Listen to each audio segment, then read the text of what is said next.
La vicepresidenta María José Pinto reconoció que su equipo respondió mal a la Comisión Anticorrupción, que denunció irregularidades en la compra de medicinas. Ofreció corregir y entregar la información solicitada.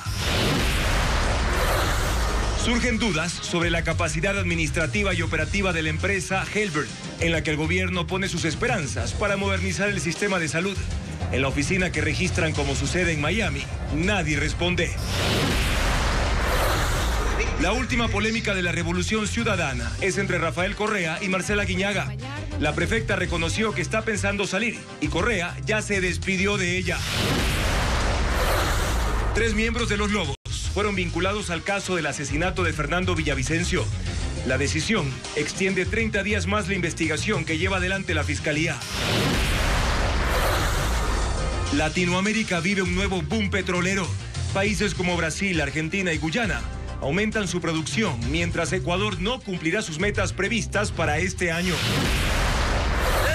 Nicolás Maduro dice que Estados Unidos nunca podrá sacarlo del poder, mientras Donald Trump sostiene que habrá más ataques contra el narcotráfico. Informe desde Washington. Ecuavisa cubrirá este viernes el sorteo en el que Ecuador conocerá a sus rivales para el Mundial de Fútbol y explica cómo se repartirán los grupos. Bajo las calles de Quito se vive otro ritmo. En el metro de la capital, que cumplió 2 años, los quiteños tienen otra cultura y dejan de lado el estrés y el bullicio de la ciudad. ¿Qué tal, amigos? Muy buenas noches. La información actualizada de este martes aquí en Televistazo Estelar. Estamos en vivo también por ecuavisa.com y Ecuavisa Play. La vicepresidenta María José Pinto, quien además está a cargo de la cartera de salud, anunció que ya se tramita la información entregada por la Comisión Nacional Anticorrupción sobre posibles irregularidades en el sistema de salud pública. A la par, se generan cuestionamientos por un millonario contrato con una empresa para gestionar citas en el IES. Tenemos detalles de estas y otras noticias. Bienvenidos.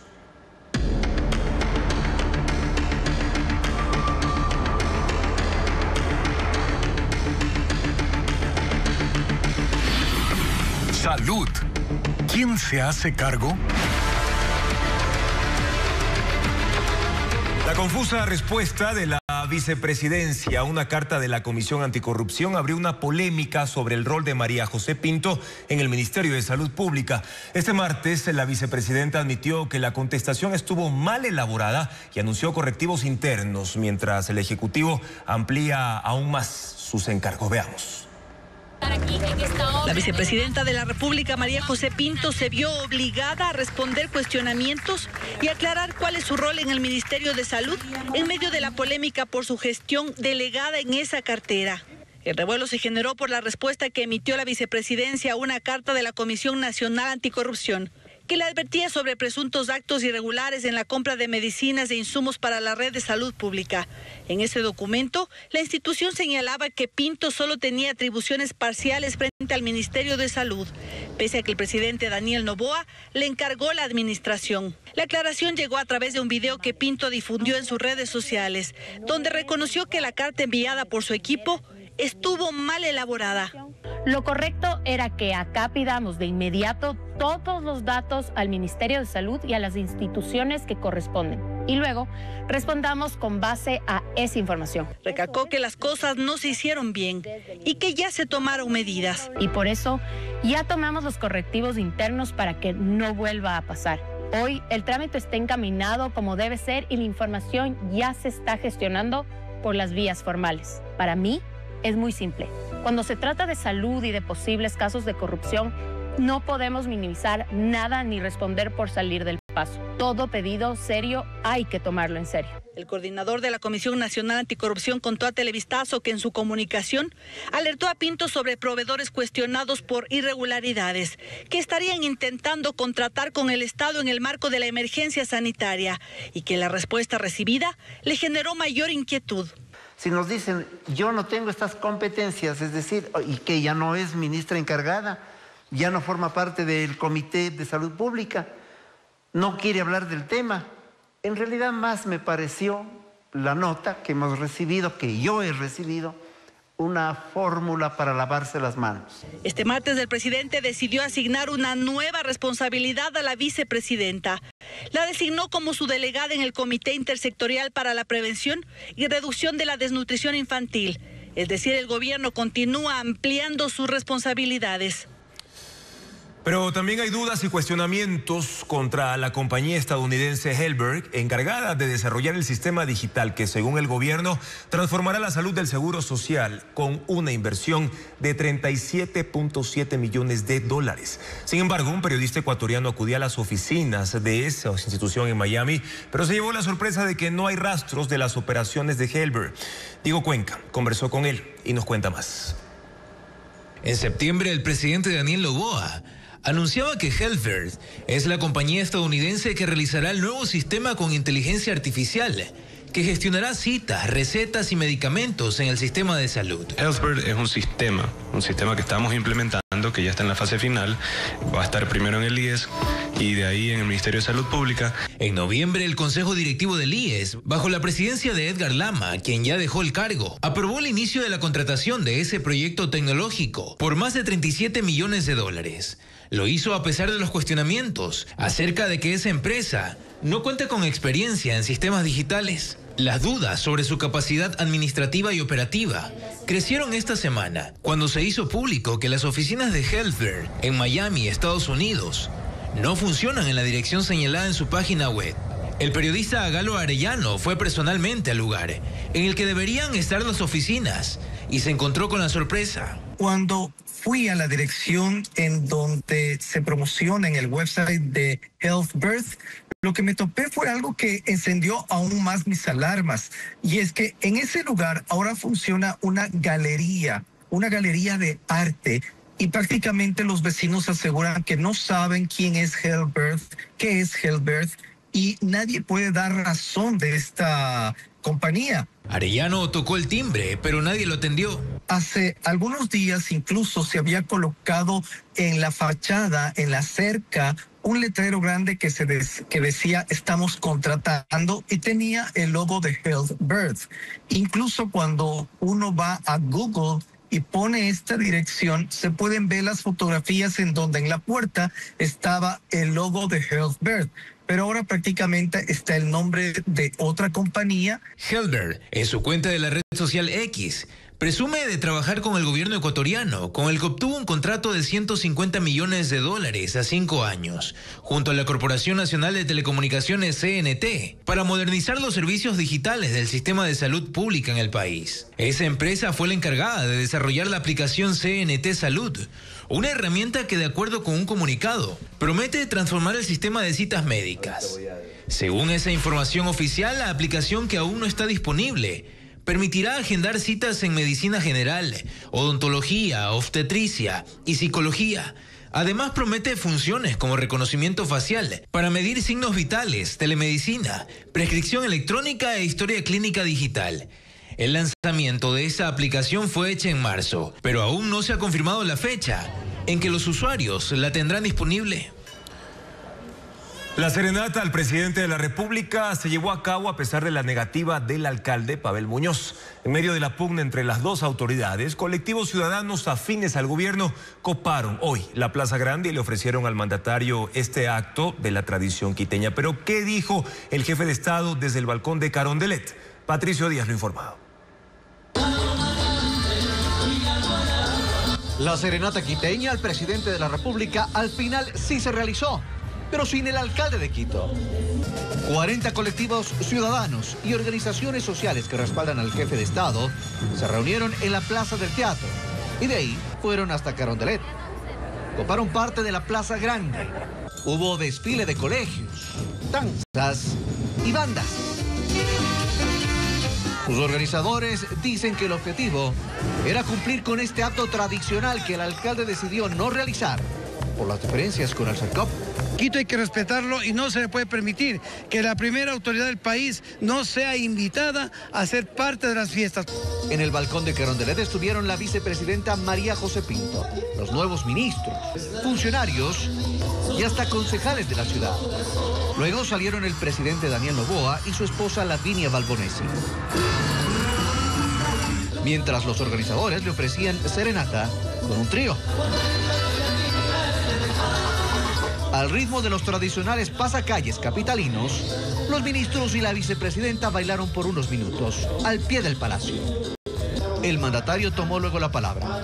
En un corto mensaje, cuestionó al alcalde de Quito. Ciertos malos elementos, ciertos malos funcionarios trataron de parar esto, trataron de cortar esta conexión entre el pueblo y el gobierno. Y a esos funcionarios que no les da la gana de respetar a Quito, pues pronto se irán y ustedes mismos podrán escoger una mejor autoridad. En su discurso de algo más de 2 minutos, el mandatario también anunció las obras que proyecta para Quito. El Museo Nacional, que va a ser un orgullo nacional. Cumpliremos nosotros en nuestra parte del metro, pero primero que cumple el alcalde que no cumple. Y la torre oncológica será una realidad.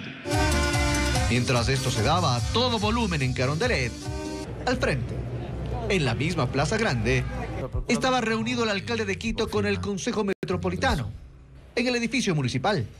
Padel Muñoz dijo que remitió la invitación al presidente para la sesión solemne del próximo sábado. Pero el mandatario tiene previsto un viaje a Emiratos Árabes este miércoles, por lo que no acudirá.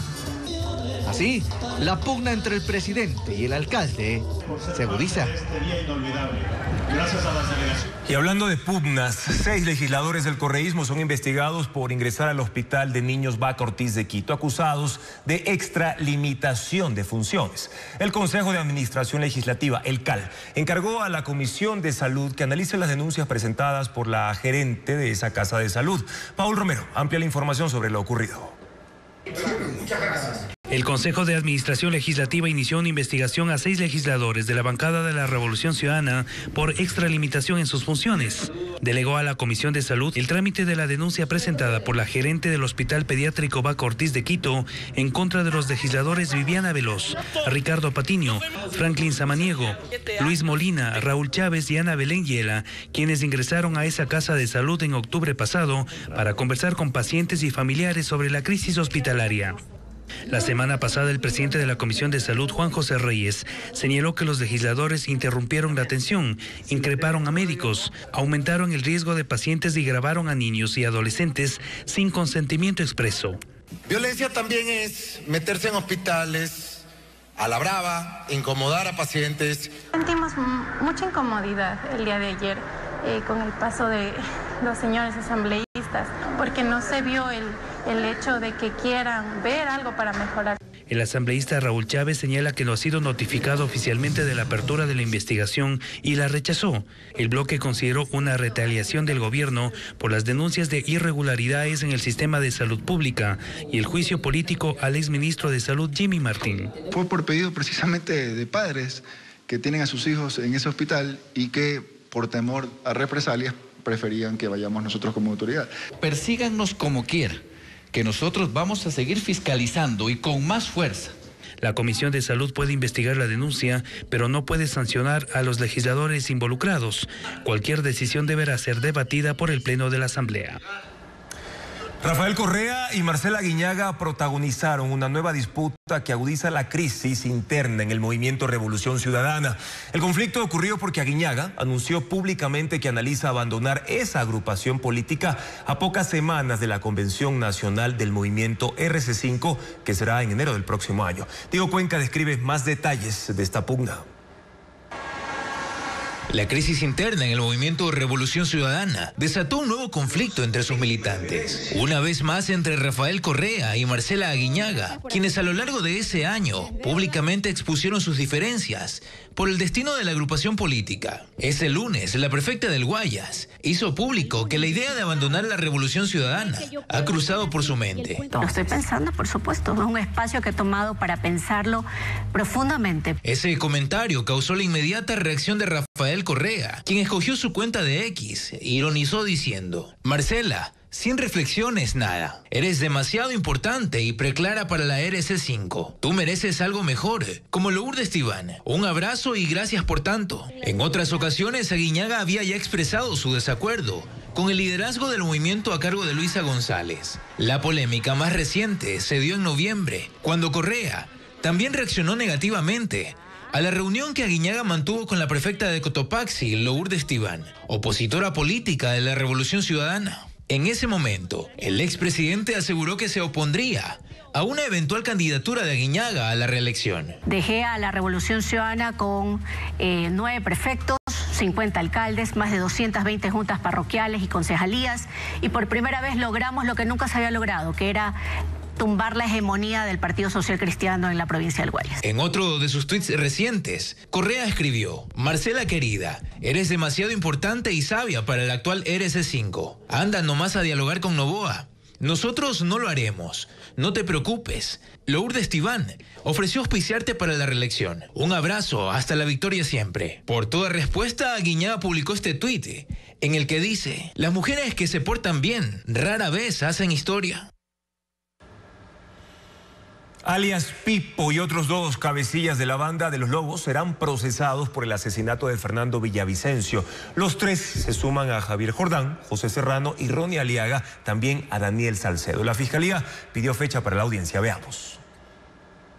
Como estaba previsto, en el último día de la instrucción fiscal del caso Magnicidio FB, la Fiscalía pidió a la jueza que convoque a audiencia para procesar a 3 cabecillas de la banda de los Lobos por su participación en el asesinato de Fernando Villavicencio. En la solicitud se incluye la ficha de cada uno. Wilmer Giovanni Chavarría Barré, alias Pipo, detenido el 16 de noviembre en España en el operativo Renacer, quien cambió su imagen y se ocultaba bajo el nombre falso de Daniel Fernández Calderón. Permanece en la cárcel de Málaga y bajo asistencia penal internacional se solicitó que rinda versión telemática. Él es identificado como el jefe máximo del grupo delictivo. Ángel Esteban Aguilar Morales, alias Lobo Menor, hijastro de alias Pipo, quien está fuera del país y se desconoce su paradero. Su vinculación a la causa se notificó a correos electrónicos de familiares. Y Luis Alfredo Arboleda Andrade, alias Gordo Luis, preso en la cárcel del Encuentro con antecedentes penales por 7 delitos, entre ellos tráfico de drogas, de armas y asesinato. La fiscal Ana Hidalgo adjuntó los testimonios y versiones de Marcelo Lazo,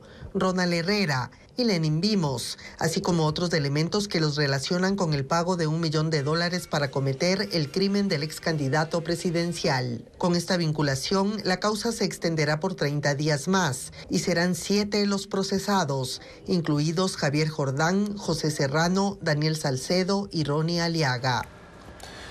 Y el ex oficial de la policía, Ronald Herrera, es un testigo clave precisamente en el caso Villavicencio. Sostiene que Daniel Salcedo y José Serrano le ordenaron seguir al entonces candidato presidencial antes de su asesinato. Pero, ¿cómo pasó de las filas del orden a convertirse en la mano derecha de Salcedo?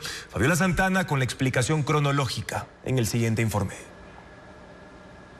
Ronald Herrera es el testigo clave de la Fiscalía en el caso Villavicencio. Es un ex oficial de policía que actualmente podría ser capitán, pero en su lugar es un reo cercano a Daniel Salcedo. ¿Cómo llegó a eso? Según su testimonio, se incorporó a la policía en 2013 y creció profesionalmente cuando fue llamado a la unidad antidelincuencial UIAD. Es una selecta unidad de la policía dedicada a desarticular bandas criminales. Ahí fue formado para hacer inteligencia, vigilancia y rastreos de sus objetivos. El nombre que utilizaba para infiltrarse era Jonathan, en honor a uno de sus preparadores. Participó en los operativos Eslabón promocionados por el ministro del Interior de la época, José Serrano, quien finalmente lo reclutó para misiones clandestinas. Estas misiones se basaban en vigilar y seguir a opositores políticos, implantar evidencias en allanamientos, la entrega de 116 cédulas de ciudadanía ecuatoriana para varios disidentes de las FARC, la compra de armamento a este mismo grupo subversivo para posterior ser entregado a la organización delictiva Los Choneros. En agradecimiento era el oficial elegido para los mejores cursos y felicitaciones que abonaban a su hoja de vida clave para los ascensos.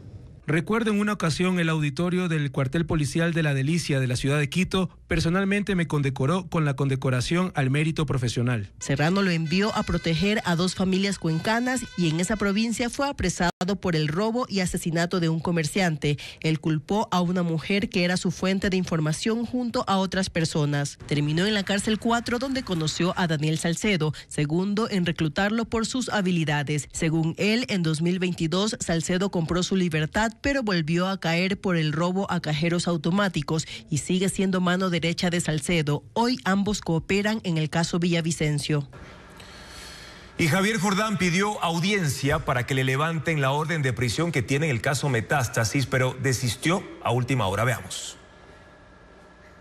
La tarde de este martes, en la Corte Nacional de Justicia, debía darse la audiencia pedida por Javier Jordán para que revisen la orden de prisión que pesa en su contra en el caso Metástasis. En ese proceso, Jordán tiene llamado a juicio por delincuencia organizada, pero no ha sido sentenciado porque está prófugo. Según la Fiscalía, él formó parte de la red criminal del narcotraficante Leandro Norero. La solicitud para revisar su medida la presentó su abogado el 6 de octubre, pero cuando la diligencia ya estaba fijada, Jordán desistió y envió este oficio pidiendo al juez que deje sin efecto la revisión de su medida. No explicó por qué. El juez Manuel Cabrera la aceptó poco tiempo antes de las 5 de la tarde, cuando debía darse la audiencia. Así, Javier Jordán mantiene su condición de prófugo en el caso Metástasis, mientras en el proceso penal por el asesinato de Fernando Villavicencio cumple con presentaciones periódicas, una vez por semana, en el Consulado de Ecuador en Miami.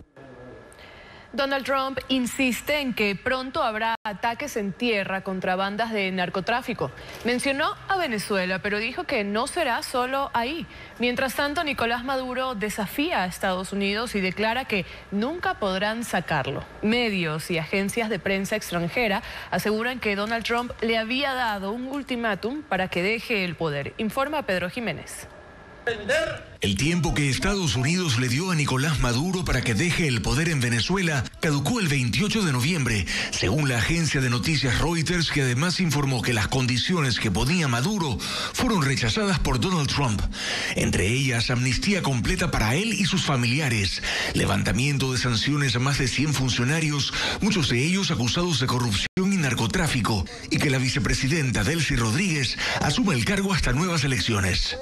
La salida de Maduro no se dio a pesar del ultimátum y en el fin de semana Donald Trump ordenó cerrar completamente el espacio aéreo venezolano, provocando la salida de al menos 6 aerolíneas extranjeras. Trump solo confirmó que hubo una llamada con Maduro. Lo único que comentó fue: no salió ni bien ni mal. En la noche del lunes convocó al Consejo de Seguridad para hablar sobre el futuro de Venezuela y hoy tuvo una reunión de gabinete en la Casa Blanca. Reiteró su lucha contra las drogas, especialmente la producción y el tráfico de fentanilo y cocaína. Cualquiera que lo esté haciendo y vendiendo en nuestro país está sujeto a ataques. No solo Venezuela, dijo. E insistió en que los ataques en tierra son cuestión de tiempo. En tierra es mucho más fácil. Conocemos las rutas que toman, sabemos todo sobre ellos y vamos a empezar con esto también muy pronto, señaló. Maduro, mientras tanto, dice que seguirá en el poder. Jamás nos pueden sacar del camino de construir la patria potencia que se merece este pueblo. Ha jurado lealtad al pueblo y habla de la unidad de Fuerzas Armadas para defender a Venezuela. El Papa León considera que Estados Unidos necesita encontrar otra manera de manejar la situación en Venezuela. En su viaje de regreso de Líbano, resaltó que las incursiones armadas afectan más a los pueblos que a sus gobernantes. Escuchemos parte de sus palabras.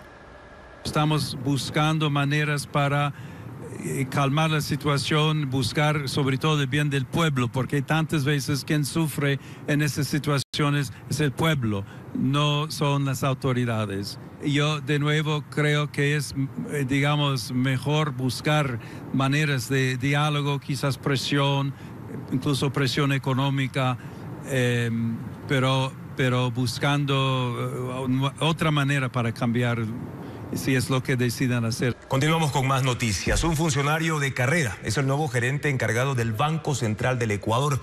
Se trata de Jorge Ponce, quien reemplaza a Guillermo Avellán, que ocupó el cargo durante 4 años y medio. Adriana Bermejo, con el perfil del nuevo titular de esa institución financiera de reserva. Guillermo Avellán renunció a la gerencia del Banco Central, cargo en el que estuvo durante 4 años y 5 meses. Lo hizo por motivos personales. En una publicación de su cuenta de X dijo que llegó el momento de asumir nuevos retos profesionales con el mismo compromiso y responsabilidad. La Junta de Política y Regulación Financiera nombró en su lugar a Jorge Ponce, que se desempeñaba como subgerente general del Banco Central desde el 2021. Ponce es ingeniero comercial por la Universidad del Pacífico y máster en administración por la Pontificia Universidad Católica de Chile. Es funcionario de carrera, ingresó al Banco Central en 1988 y ha ocupado cargos de dirección en la institución. Ejercerá funciones hasta que la Junta de Política y Regulación Financiera designe al nuevo gerente. Noviembre cerró con temperaturas extremas. El sábado se registró el día más caluroso del mes, con valores que superaron los promedios históricos. Para diciembre, el Instituto de Meteorología, el INAMI, advierte un escenario de contrastes. Por ejemplo, calor y lloviznas en la costa y aguaceros y tormentas eléctricas en la Sierra y Amazonía. Pero, ¿cuándo podrían iniciar ya las primeras lluvias fuertes en Guayaquil? Fernando Terranova con la explicación. Un sol canicular castigó a quienes salieron a aprovechar las ofertas del Viernes Negro y adelantar las compras navideñas. Por eso quienes recorrieron el centro de Guayaquil el fin de semana optaron por ropa fresca, bermudas, vestidos cortos y paradas frecuentes en kioscos para refrescarse. Es que noviembre se despidió con cifras que superaron el promedio histórico. El sábado 29 fue el día más caluroso. La temperatura máxima alcanzó los 34,1 grados centígrados, 3 por encima del promedio. Así lo explica José González, coordinador del INAMI en Guayaquil. En noviembre experimentamos, principalmente a mediados de noviembre, días mayormente nublados, por lo cual la temperatura no se incrementó significativamente. Sin embargo, en este fin de semana pasado, la radiación fue bastante elevada y las temperaturas se incrementaron significativamente. El incremento de las temperaturas se ha evidenciado desde la segunda quincena del mes. También las temperaturas mínimas han experimentado cambios. La madrugada del sábado se registraron 23,8 grados centígrados, cuando a inicios de noviembre la mínima nocturna era 2 grados menos, es decir, 21 grados. La temperatura mínima obedece directamente al comportamiento de la temperatura superficial del mar adyacente a la costa. Consecuentemente, hemos tenido estas temperaturas mínimas un poco elevadas. El aumento de la temperatura del mar no solo explica las noches más calurosas, también marca el inicio de la temporada para disfrutar del agua cálida en las playas. Según González, esta tendencia continuará este mes y podrían registrarse las primeras lluvias de mayor intensidad. De a poco se van dando estas lluvias puntuales, ahora se están dando ya puntualmente en la provincia de Los Ríos, principalmente en la zona norte, Santo Domingo de los Ángeles, Esmeraldas, también en parte de la provincia de Manabí, pero ya en la zona centro-sur, dígase Guayas, la provincia del Oro, se podría experimentar un cambio ya y se podrían dar precipitaciones puntuales de intensidad débil a moderada hacia finales del mes de diciembre. El INAMI recomienda para la costa protegerse del calor y la radiación solar y en la Sierra y Amazonía mantenerse atentos ante posibles lluvias intensas y tormentas eléctricas. En el cielo de la Tacunga, Salcedo y Saquicilí, en la provincia de Cotopaxi, apareció este martes un halo solar, un círculo luminoso que rodea al sol y que se forma cuando la luz se desvía al atravesar diminutos cristales de hielo suspendidos en nubes altas. Suele presentarse después de madrugadas muy frías, cuando las capas superiores de la atmósfera conservan temperaturas suficientemente bajas para que esos cristales se acumulen. El anillo dejó ver un contorno casi perfecto con leves tonos iridiscentes, un efecto óptico natural pero que no implica riesgos.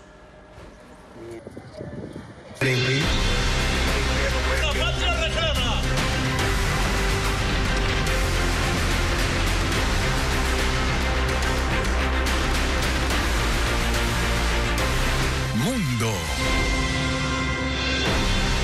Estados Unidos y Rusia tuvieron esta tarde un encuentro para discusiones sobre el plan de paz para Ucrania. La cita fue en Moscú, donde los enviados de Donald Trump, el negociador Steve Witkoff y su yerno y asesor Jared Kushner se reunieron con el presidente ruso Vladimir Putin. Los delegados estadounidenses fueron con la propuesta aprobada con Ucrania, que contiene una serie de cambios respecto al inicialmente elaborado con Rusia. De antemano, Putin ya había rechazado el documento modificado. No hay alto al fuego todavía y las negociaciones siguen. Una crisis migratoria se registra en la frontera entre Perú y Chile. Cientos de migrantes venezolanos que buscan abandonar territorio chileno están varados entre Arica y Tacna. Aseguran que huyen de José Antonio Katz, quien se perfila como futuro presidente que ha prometido mano dura contra la migración ilegal. Un grupo de migrantes, entre ellos menores de edad, adultos y adultos mayores, permanece varado en la frontera entre Chile y Perú. Acampan en el área a la espera de que se les permita ingresar a territorio peruano. Estas personas que viajan sin documentos fueron interceptadas por militares que realizan patrullajes conjuntos para enfrentar el creciente flujo, en su mayoría, de ciudadanos venezolanos. La cooperación binacional ocurre luego de que las Fuerzas Armadas peruanas se desplazaron a esa zona limítrofe por orden del gobierno. Según reportes, el complejo fronterizo de Santa Rosa fue bloqueado por los migrantes, quienes exigen que se les permita avanzar hacia Perú. Afirman que deben abandonar Chile ante el posible triunfo del candidato José Antonio Kast en las elecciones presidenciales del 14 de diciembre, a quien comparan con el presidente de Estados Unidos, Donald Trump, por su dura postura antimigratoria. Mientras tanto, los gobiernos de Chile y Perú han conformado un comité binacional que trabaja en la creación de un corredor humanitario. El noreste de Estados Unidos soporta una tormenta de nieve calificada por expertos como una bomba ciclónica que pone en alerta a 70 millones de personas. Las condiciones climáticas en el noreste de Estados Unidos se complican una vez más por grandes acumulaciones de nieve y un fenómeno llamado bomba ciclónica. Hielo y nevadas generalizadas que cubren regiones extensas con el peligro de que se sumen vientos con categoría de huracán. Una tormenta que se fortalece rápidamente. Así, las nevadas del medio oeste y la región de los Grandes Lagos del fin de semana va ahora hacia los estados del este, Maine, Pensilvania, Massachusetts y Nueva York, por ejemplo. En el aeropuerto de Rochester hay brigadas de mantenimiento que quitan el hielo de los aviones, mientras que porciones del lago superior en Wisconsin empiezan a congelarse. En San Luis, Missouri, la nieve ha sido el caos para los conductores y los accidentes en carreteras son ahora cosa de todos los días. Hay 70 millones de personas en alerta por estas nevadas que hacen prever un severo invierno, que en el calendario arranca oficialmente el 21 de diciembre. El Papa León XIV concluyó su primer viaje apostólico celebrando una misa pública en el paseo marítimo de Beirut ante unas 150.000 personas. En la homilía instó a Oriente Medio a adoptar nuevos enfoques para rechazar la mentalidad de venganza y violencia, superar las divisiones políticas, sociales y religiosas y enfrentar la inestabilidad regional. El viaje del Papa, que inició en Turquía el 27 de noviembre y finalizó hoy en Líbano, envía un mensaje de acercamiento entre católicos, ortodoxos y musulmanes para promover la unidad y la paz en regiones marcadas por conflictos históricos. El expresidente de Honduras, Juan Orlando Hernández, condenado a 45 años de prisión por tráfico de drogas, salió en libertad gracias al indulto otorgado por el presidente de Estados Unidos, Donald Trump. El exmandatario fue excarcelado un día después de las elecciones presidenciales de ese país. Correspondientes. Juan Orlando Hernández, de 57 años, quien gobernó Honduras entre 2014 y 2022 y fue condenado por la justicia de Estados Unidos por narcotráfico, fue liberado este lunes según los registros del Buró Federal de Prisiones. Aunque no se han divulgado detalles adicionales sobre su excarcelación ni sobre su paradero actual, su esposa publicó un mensaje en redes sociales agradeciendo a Dios y al presidente Trump por la libertad de su marido. El exmandatario hondureño obtuvo un indulto concedido por el presidente de Estados Unidos, quien afirmó que Hernández había sido víctima de un montaje durante un juicio que ocurrió en el mandato de Joe Biden. El anuncio del indulto ocurrió horas antes de las elecciones presidenciales de Honduras, que según los resultados preliminares son liderados por Nasri Esfura, del Partido Nacional, el mismo al que pertenece Hernández. El expresidente fue condenado por una corte federal del Distrito Sur de Nueva York por conspirar con organizaciones criminales para enviar 500 toneladas de cocaína a Estados Unidos. El exmandatario, que siempre negó los cargos, fue extraditado en abril de 2022 y en marzo de 2024 sentenciado a 45 años de prisión, más 5 años de libertad condicional y una multa de $8 millones. Su hermano menor, Juan Antonio Hernández, cumple cadena perpetua en Estados Unidos por narcotráfico y había sido señalado como su socio clave en el tráfico de drogas. Mientras tanto, sigue la incertidumbre en Honduras sobre el resultado de las elecciones presidenciales. La página del Consejo Electoral lleva ya horas caídas sin actualizar los datos. Según el último corte oficial, con alrededor del 57% de las actas procesadas, Nasri Asfura mantiene una leve ventaja con el 39,91% frente al 39,89% de Salvador Nasralla. Apenas 515 votos de diferencia. La tensión ha aumentado con ambos candidatos y sus seguidores que permanecen atentos al conteo, mientras parte del electorado expresa preocupación por la transparencia del proceso debido al margen ajustado. En medio de las ruinas, cientos de jóvenes de la Franja de Gaza intentan retomar sus estudios universitarios. Volvieron a las pocas aulas habilitadas tras el alto al fuego. Sin embargo, saben que aún queda mucho por hacer para retomar la normalidad en el territorio devastado por la guerra. Cientos de estudiantes de la Universidad Islámica de Gaza volvieron a las aulas, algo que creían imposible después de 2 años de guerra. Nunca imaginé que volvería a la universidad y seguiría aprendiendo. Tuve sueños que ahora me sorprende se estén haciendo realidad, dice esta joven. Son pocos los salones habilitados, pero el reencuentro entre alumnos y profesores despertó gran entusiasmo. Es una sensación maravillosa que nosotros, como pueblo de Gaza, estemos empezando a volver a la vida normal. Lo primero que regresa es la educación, dice este profesor. Pero aún falta mucho para que regresen a la normalidad. La Universidad Islámica de Gaza fue uno de los blancos de las fuerzas israelíes. La bombardearon alegando que era un refugio para terroristas y pasó de ser un campus de 26.000 estudiantes y 1.400 empleados a un terreno lleno de escombros, edificios dañados y vías destruidas. Antes era un lugar para la educación, el conocimiento y el crecimiento, donde tenía muchos amigos. Ahora es un refugio para desplazados, lleno de tragedia, dice esta antigua estudiante. Los bombardeos destruyeron el 90% de los centros educativos de la Franja de Gaza, incluyendo las otras 2 universidades, Al-Aqsa y Al-Shar. Se estima que su reactivación total demore entre 3 y 5 años.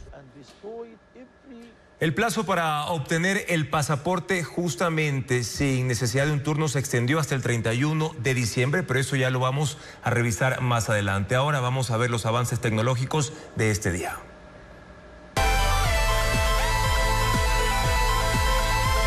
El robot humanoide Ajiboda 2 rompió un récord Guinness al recorrer más de 100 kilómetros sin detenerse en un trayecto de 3 días entre Suzhou y Shanghái, en China. Durante la travesía avanzó por calles, carreteras y puentes como si fuera un peatón más, demostrando estabilidad y autonomía incluso en entornos urbanos reales. Cuenta con un sistema de baterías de recambio rápido que permite sustituirlas sin necesidad de apagar el robot, lo que hizo posible que se mantuviera en movimiento durante todo el recorrido.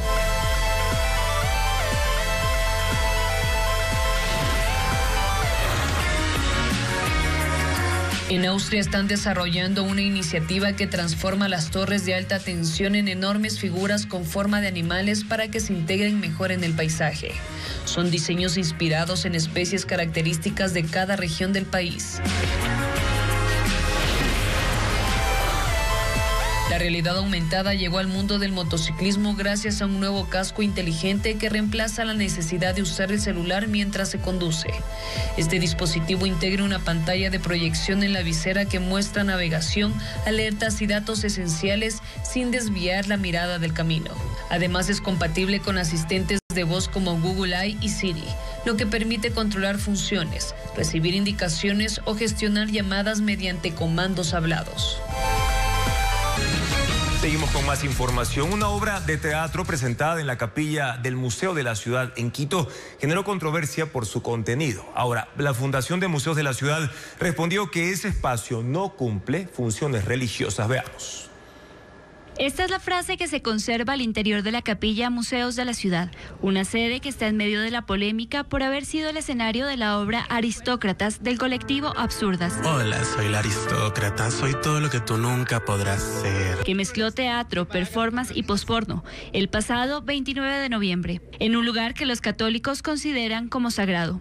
Al respecto, la Fundación Museos de la Ciudad aclaró que la capilla es un espacio desacralizado, no es una iglesia desde 1998. Lamentamos que algún sector de la población se haya, digamos, molestado. Me hubiese gustado que vean la obra primero. Nosotros estamos acogiendo esta obra a propósito de un hecho importante que es la celebración de los 28 años de despenalización de la homosexualidad en el Ecuador. La Conferencia Episcopal Ecuatoriana respondió que este espacio no ha dejado de ser parte de la identidad católica, pues en dicha capilla se conservan por riqueza patrimonial e histórica imágenes y otros elementos propios de la religiosidad, algo en lo que concuerda el concejal Bernardo Abad, quien solicitó se informe quién organizó el evento, los criterios de organización y la modalidad contractual aplicada. Más que filtros, debería haber sentido común. ¿Qué es lo que querían? ¿Provocar? ¿Querían humillar a la fe católica? En medio de la sesión del Consejo de Quito de este martes, se pidió el cambio del orden del día para que comparezca el secretario de Cultura de la capital, Jorge Cisneros, y explique los criterios para autorizar el evento, pero no hubo votos para aprobar esa propuesta. Una deuda del gobierno central pone en riesgo la operación de las aeronaves destinadas a los servicios médicos en comunidades remotas en la Amazonía ecuatoriana. Diego Puente explica que en 68 localidades de Pastaza, Morona, Santiago y también Zamora Chinchipe, ese apoyo es esencial porque representa la única vía para poder atender heridos o realizar evacuaciones de emergencia. El servicio médico para 68 comunidades que quedan en zonas remotas de la Amazonía Sur está en riesgo.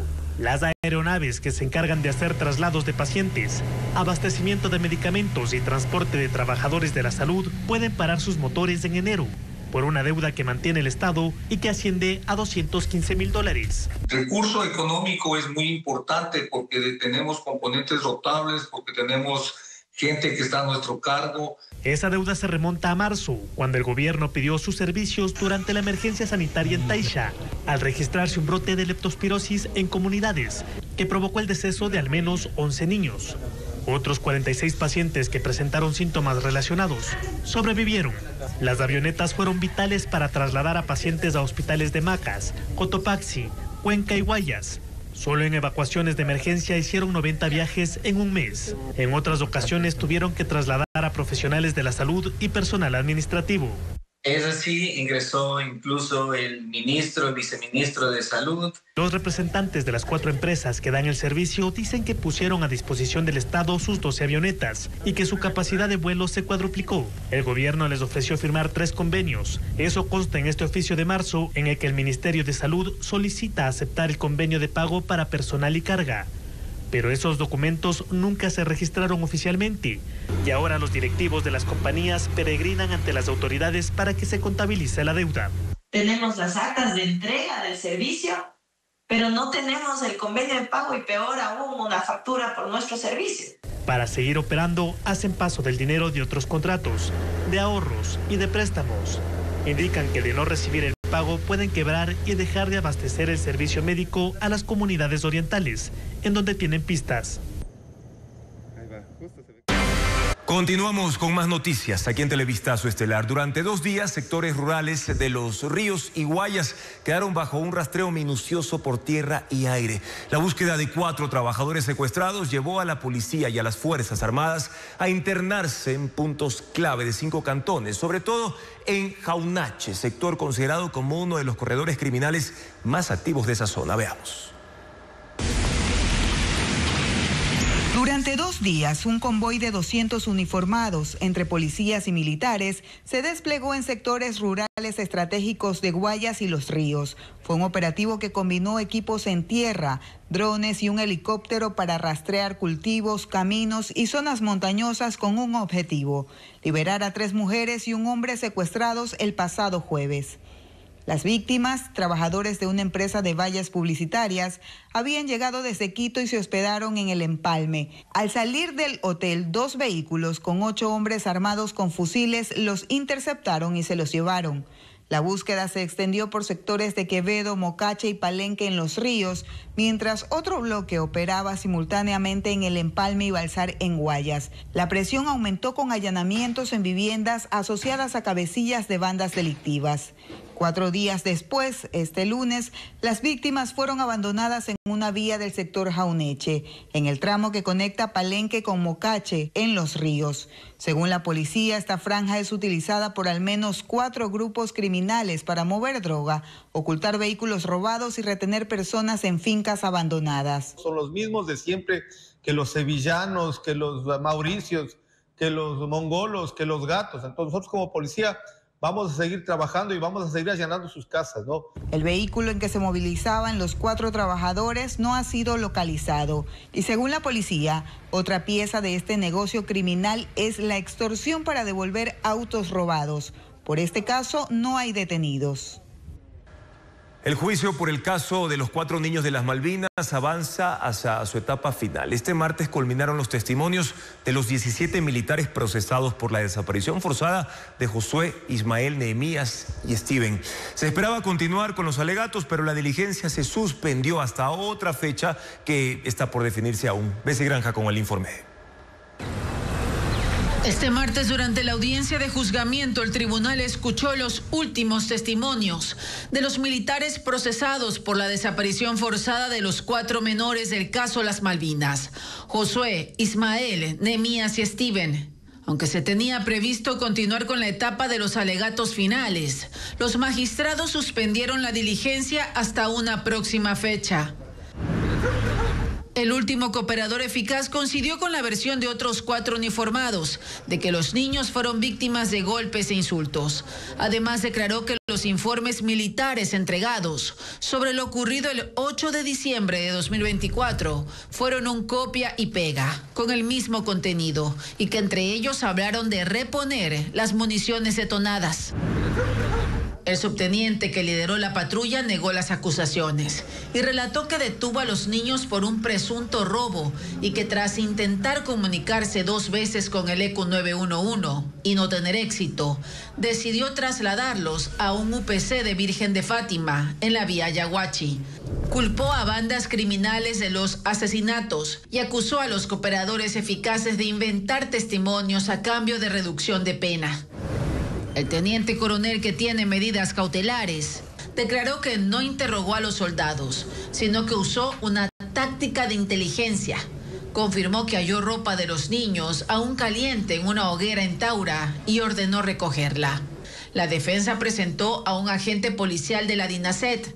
Él declaró que antes de lo ocurrido con los 4 menores, investigaba en la zona de Taura a la banda Los Águilas, cuyo cabecilla es alias Momo, quien estaba en prisión al momento de los hechos. Él mencionó que, según un testigo no presente en el juicio, Ofelio C. y familiares de Momo estarían involucrados en el asesinato de los menores. Aclaró que esa línea de investigación se sigue en una causa paralela por el secuestro con muerte de Josué, Ismael, Nehemías y Steven, que se tramita en la fiscalía. Un bus interprovincial de la cooperativa Aerotaxi terminó volcado en una cuneta en el kilómetro 50 de la vía estatal E20 que conecta a La Concordia con Quinindé. Según el informe del Cuerpo de Bomberos del Cantón Esmeraldeño, el conductor quedó atrapado en la cabina y murió en el lugar. Otras 6 personas resultaron heridas. 3 ambulancias brindaron atención prehospitalaria y trasladaron a los afectados a centros médicos.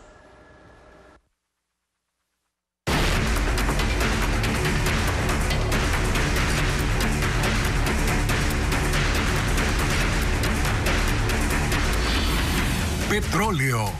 ¿Oportunidad perdida?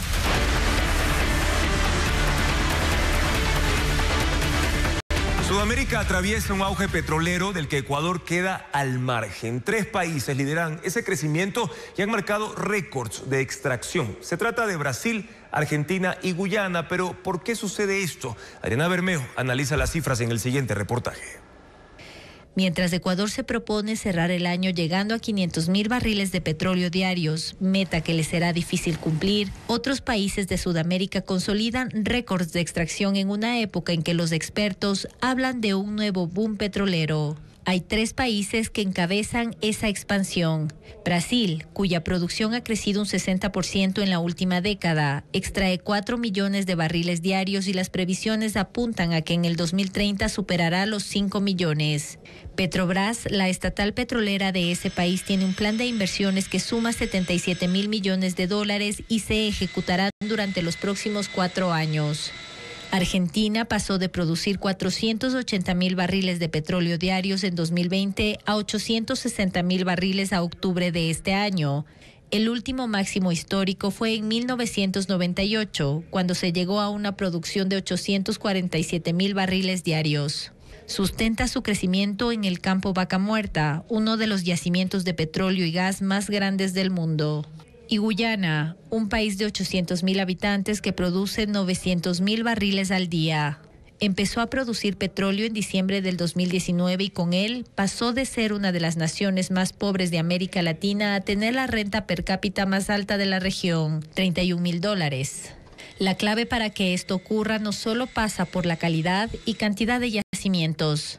Tiene que ver con reglas claras, con ejecución eficiente, con un licenciamiento ágil, con políticas de Estado, con visión de presente y futuro y también con un manejo profesional de las empresas estatales. Son contratos atractivos para las empresas extranjeras, para las grandes multinacionales. Ecuador va en sentido contrario. Es mencionado por expertos junto a Venezuela como uno de los países con perspectiva de disminución productiva. La política del Ecuador, básicamente de alta rotación de autoridades, de falta de seguridad jurídica, falta de cumplimiento de promesas. Y voy a hablar del bloque 1667, que ya se tenía que haber delegado, del mismo bloque Sacha, que en febrero fue un fracaso que dejó un mal sabor de boca a todos los inversionistas internacionales, y de OCP, que esa tubería ya debería estar delegada a una empresa privada, pues ha hecho que los inversionistas no le vean al Ecuador como un polo de desarrollo petrolero. El auge petrolero en América Latina, del que Ecuador no es parte, apunta a un crecimiento del 30% hasta el 2030, superando el ritmo de expansión de Medio Oriente y Estados Unidos. Y la refinación de derivados de petróleo en el país también registra cifras negativas al cierre de 2025. Factores naturales, la falta de inversiones y la ausencia de una política clara para la recuperación de las 3 refinerías ecuatorianas generan elevadas pérdidas económicas y han cambiado también el patrón de importación de derivados, encareciendo los costos para la economía nacional. Hernán Higuera con más información del panorama petrolero y de refinamiento ecuatoriano. Una radiografía de las 3 refinerías estatales da cuenta que en este año se han procesado 26.4 millones de barriles de crudo para transformarlos en combustibles para la demanda interna. Eso es un 25% menos que el año anterior, según las cifras del Banco Central, lo que obligó a que el país gaste más en importaciones de derivados. La refinería más grande, la de Esmeraldas, no logra recuperar su capacidad operativa agravada por los mantenimientos programados, el sismo de 6.0 grados en abril y el incendio de mayo que la tuvo apagada por 4 meses. Recién en septiembre alcanzó una capacidad operativa del 45% para refinar 4.6 millones de barriles de petróleo en este año. La refinería de Esmeraldas aún no tiene operativas instalaciones claves para reducir la viscosidad del crudo, conocidas como unidades visbreaking. Pese a ello, pudo retomar progresivamente el despacho de asfalto, diésel, gasolina super y extra. La refinería La Libertad trabaja al 51.3% de su capacidad máxima instalada. Debería refinar 45.000 barriles por día. En el último trimestre alcanzó un rendimiento promedio de 23.000 barriles. Es decir, trabaja a mitad de su capacidad. Esta refinería estuvo 3 meses fuera de operación por la emergencia en los oleoductos, la falta de carga de crudo y labores de mantenimiento. Y la refinería de Shushufindi en el último trimestre registró un procesamiento de 1.57 millones de barriles, 11% menos que el año anterior. El analista Miguel Robalino dice que la crisis petrolera del país debe servir para reestructurar Petroecuador. Más aún, ahora que inclusive hemos logrado salir de los subsidios de los combustibles, es importante controlar la calidad de los mismos. Y eso se establece con mejor capacidad si producimos nuestros combustibles con refinerías modernas. La situación de las refinerías y la caída de la producción de crudo es una muestra de la necesidad de un plan emergente para recuperar las cifras. El pasado 19 de noviembre, la ministra Inés Manzano lanzó una advertencia a los ejecutivos de Petroecuador. Y a Petroecuador, ahorita que está el nuevo posesionado gerente de exploración, a Petroecuador le toca también su parte. Y si no, les damos ya saben. Atraer inversiones, recuperar pozos petroleros vagos, mejorar las exportaciones son retos inmediatos, según la ministra, que ha dado la orden a Petroecuador. Se acabó la cueva de los ladrones dentro de cada empresa pública, dentro de cada agencia de regulación. Se acabó dentro del mismo ministerio. No tomará mucho tiempo ver si esto se cumple para mejorar las cifras. En Ecuador, 6 de cada 10 personas no logran cubrir sus gastos sin endeudarse y la mayoría no tiene ahorros para enfrentarse ni siquiera al fin de mes o a los imprevistos. Así lo revela el nuevo diagnóstico de capacidades financieras que indica que solo el 43% de la población ecuatoriana le alcanza el ingreso para llegar a fin de mes, mientras que el uso de tarjetas diferidas para compras básicas, como por ejemplo el supermercado, crece de manera acelerada, como le explica a continuación María Gabriela Carpio. Salir a las calles es confirmar que las deudas son parte de la vida de muchos ecuatorianos. Ahorita es el tiempo que uno se endeuda, papá, porque es el mes de diciembre. Todos tenemos deuda. Esa es la preocupación de todos los ecuatorianos hoy en día. No importa el día o la hora. Las historias se repiten. Carlos cuenta que tuvo que emprender para completar los gastos del mes. Mi endeudamiento fue por un problema, un desbalance económico. Tomé malas decisiones con mis tarjetas. Al momento de perder mi empleo, vino ese déficit financiero porque ahora actualmente pues me encuentro embargado. Su situación refleja la realidad de miles de familias que viven al límite. Así lo confirma el último diagnóstico de capacidades financieras, elaborado por la Red de Instituciones Financieras de Desarrollo y la Universidad Técnica Particular de Loja. El informe revela que solo el 43% de la población le alcanzan sus ingresos para completar sus gastos, lo que sugiere que al menos 6 de cada 10 ecuatorianos se endeudan para cubrir sus necesidades básicas. Del año pasado con este año es que ha aumentado en un 23% la cantidad de personas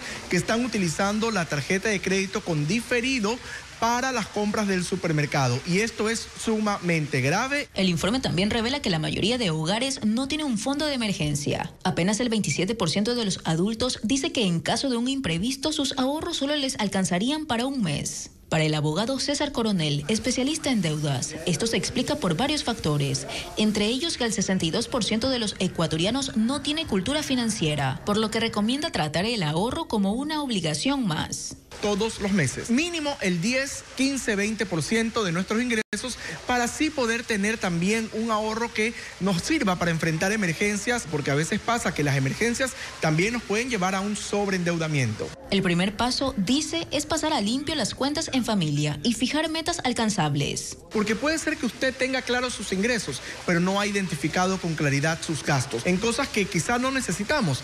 Plataformas de streaming, pedidos de comida a domicilio que muy bien podríamos evitar. Hábitos pequeños que, asegura, pueden hacer la diferencia entre seguir endeudado o empezar a recuperar el control financiero. Y atención, porque el plazo para obtener el pasaporte sin necesidad de un turno se extendió hasta este 31 de diciembre en el registro civil. Además, la comunidad de ecuatorianos en España podrá acceder a 2.200 becas de maestrías y cursos de especialización. Luis Alfredo Zúñiga con más detalles de estos servicios ciudadanos. El registro civil extendió el plazo hasta el 31 de diciembre para que los ciudadanos obtengan su pasaporte sin necesidad de agendar un turno. Para hacerlo deben ingresar al portal web registrocivil.gov.es, ir a la pestaña de pago en línea de pasaporte, donde podrá cancelar los $90 que cuesta el trámite, o 45 si es para adultos mayores. Luego deben acercarse a una de las 27 agencias del registro civil en el país con el comprobante de pago, la cédula y el pasaporte anterior. Si el documento es para un menor de edad, debe acudir con los padres. En lo que va del año se han emitido 534.000 pasaportes. La Embajada de Ecuador en España anunció 2.200 becas para maestrías y cursos de especialización que incluyen triple titulación para los ecuatorianos residentes en ese país, luego de firmar un convenio con la Escuela de Negocios Formato Educativo. Son 100 becas completas para maestrías, 1.300 becas completas para cursos de formación continua en más de 70 especializaciones y 800 becas parciales del 77% para maestrías. Los interesados deben ingresar a la página web cancillería.gov.es/España, ir a la pestaña Becas y Cursos de Formación Continua 2025 y luego ingresar al banner Inscripciones Beca Ecuador Formato Educativo. Ahí se desplegará el formato para las inscripciones. Todos los programas son en línea. La Universidad Europea ofrece 40 becas del 50% en maestrías en línea para ecuatorianos con títulos de tercer nivel, como parte del programa Globo Común. La oferta académica incluye maestrías en áreas como docencia, gestión pública, marketing, análisis de datos y más. Para acceder se debe ingresar al portal web ciau.cenecid.gov.es/convocatorias, ir a la sección del programa de becas Globo Común, luego dirigirse a la pestaña Cuarto Nivel, donde se desplegarán los programas disponibles. La postulación estará abierta hasta marzo del 2026. Y ahora les contamos que en Palora, Morona, Santiago, se inauguró el primer centro fitosanitario especializado en pitahaya del país. En ese lugar se llevaron a cabo diagnósticos, análisis de laboratorio y capacitaciones a más de 1.500 productores de la región amazónica. María Gabriela Carpio con las impresiones del sector exportador.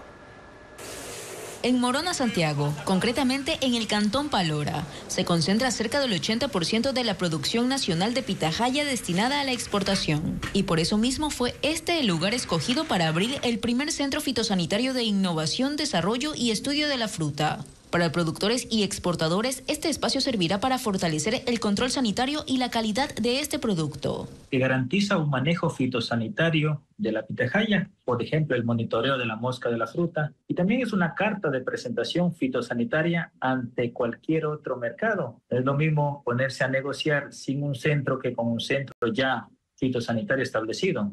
Este centro, impulsado por el Ministerio de Agricultura y Agrocalidad, atenderá a más de 1.500 productores de la región amazónica. Ofrecerá análisis de laboratorio, diagnósticos, control de plagas y capacitación en buenas prácticas agrícolas. Va a ser como un diagnóstico. Mira, tú tienes esta enfermedad, después vemos qué aplicar y le combatimos a la enfermedad o a la plaga. Tenemos un monitoreo, hay un poco de inteligencia artificial también ahí, tienen mapeado todo el Ecuador.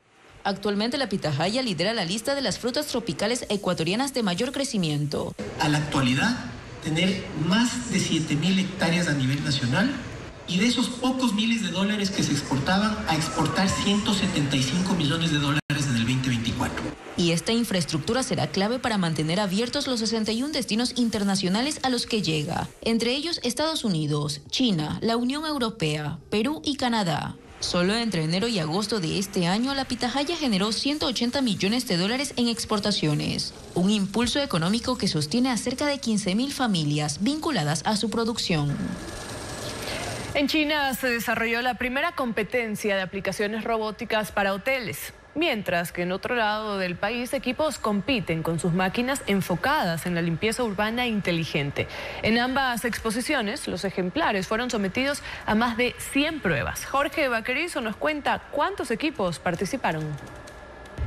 Los avances tecnológicos, sobre todo en desarrollo de asistentes robots, es una prioridad para algunas naciones. En Beijing se desarrolló la primera competencia de aplicaciones robóticas para hoteles y contó con la participación de 31 equipos de China. Los organizadores prepararon escenarios y recrearon necesidades reales del sector con el fin de poner a prueba a los participantes para ver los avances en cada uno de los desafíos. El torneo tuvo 4 categorías: servicio a la habitación, recepción y guía, limpieza y entretenimiento. Algunos sorprendieron al jurado y a los huéspedes con masajes y exámenes médicos. Al otro lado de China, en Shenzhen, se llevó a cabo también otra competencia entre robots, pero estos enfocados en la limpieza urbana inteligente.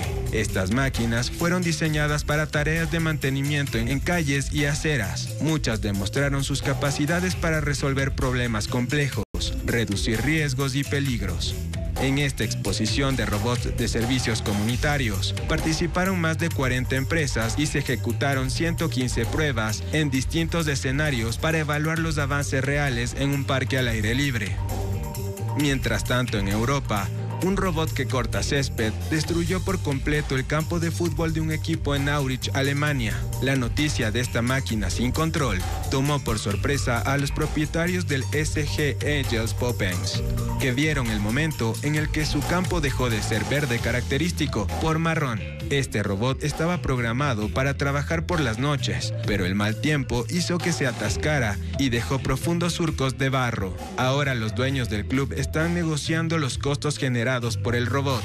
Por lo pronto, han decidido dejarlo en modo de hibernación hasta que llegue.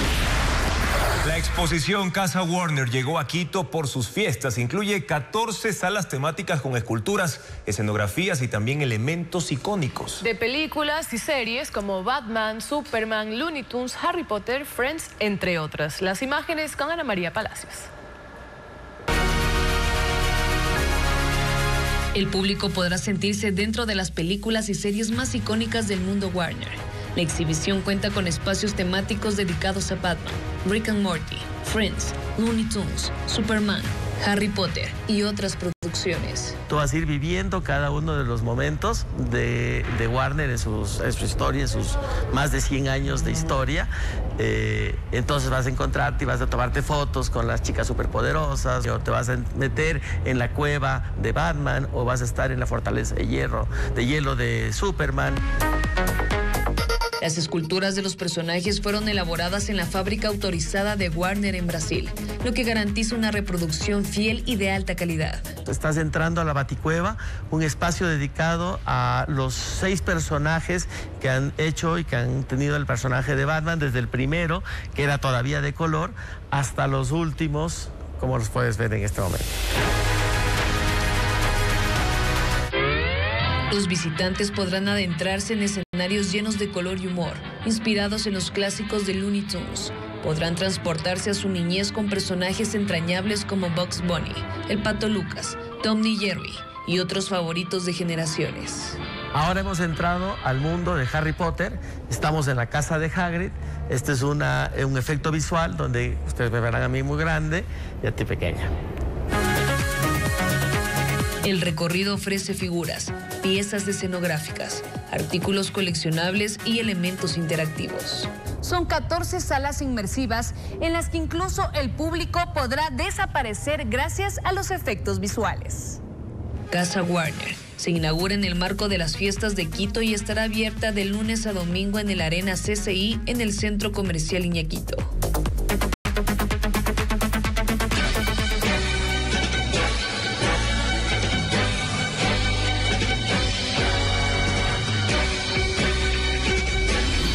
Quito de fiesta, un respiro necesario. El Quito subterráneo ha surgido con el metro y en 2 años ha sido apropiado por la ciudadanía. Los códigos de convivencia y el respeto a ese espacio han creado una nueva cara para la ciudad. Carla Delgado lo recorrió y conversó con quienes lo usan a diario.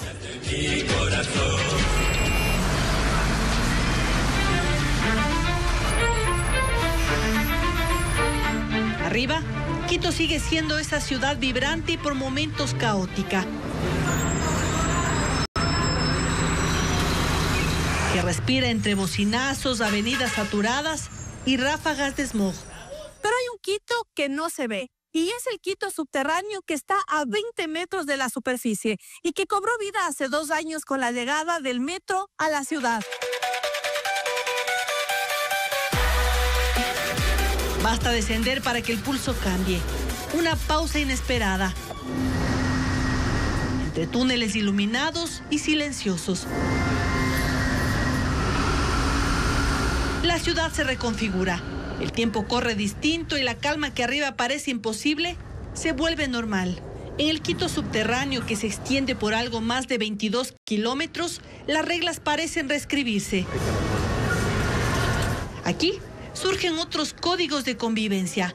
La gente hace fila sin empujarse, cede el paso, cuida el espacio, baja la voz, Hay una cortesía inusual que se contagia en los andenes. La gente aquí también se siente otra cultura porque es educada, es amable, es tranquila, entonces eso brinda mucho más, que sea mucho más alivianado el ambiente aquí abajo.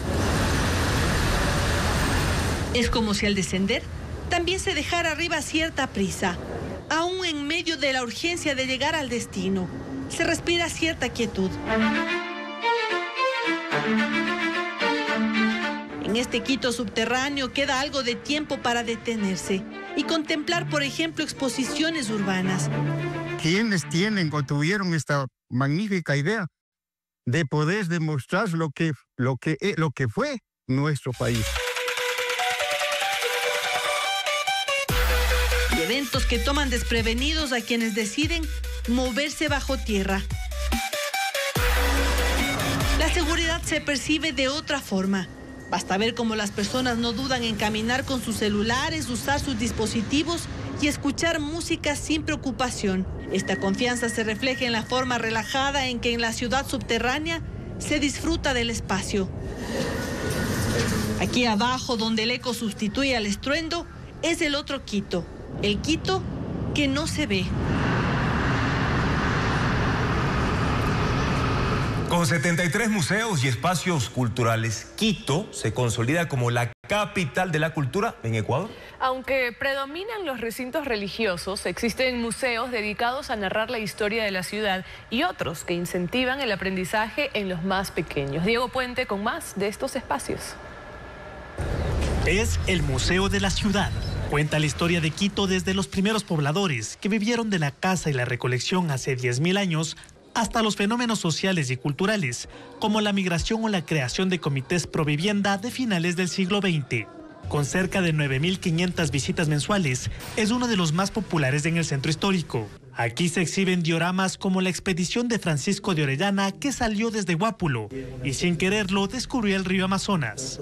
Como vemos aquí, ellos van bajando la cordillera oriental y se van incrustando en la selva amazónica. Pero de los miles que fueron, menos de 100 lograron sobrevivir.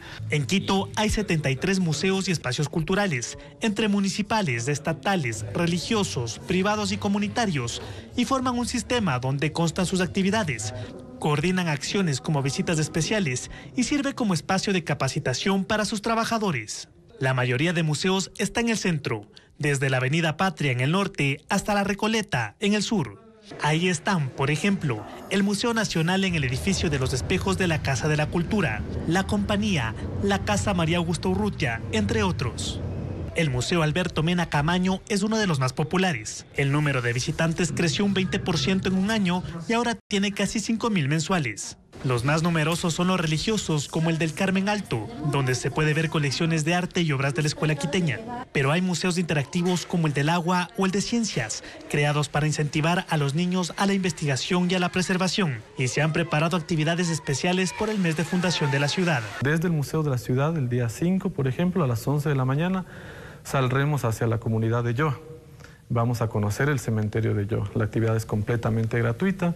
Nos iremos en metro hasta Quitumbe. En Quitumbe cogeremos un bus que nos lleva a la parroquia rural.